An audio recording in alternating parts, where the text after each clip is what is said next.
Süleyman Aleyhisselam so'ragandi. Ya Allah bütün mahluqotni mana bir kun rizqini berayin.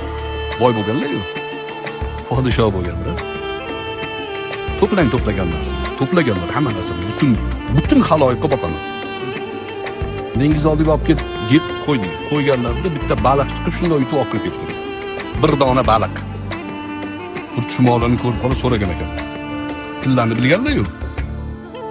Seni bir kunlik rizqing qanaqa degan ekan. Esa bir kunlik rizqim bitta bug'doy.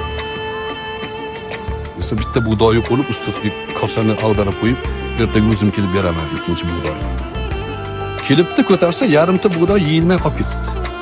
Chumolga aytib, "Nimaga qarang?" dedilar. Bir kunlik rizqim bitta bug'doy deyatuvdi. Yarmini yeb, yarmini to'xtatibsan-ku deganda, rizqim Allohning zimmasida bo'lganda tashvishim yo'q edi. Har kun bitta bug'doy kelardi. Endi sizga zimmangiz qolib ketganda sizga ishonch yo'q.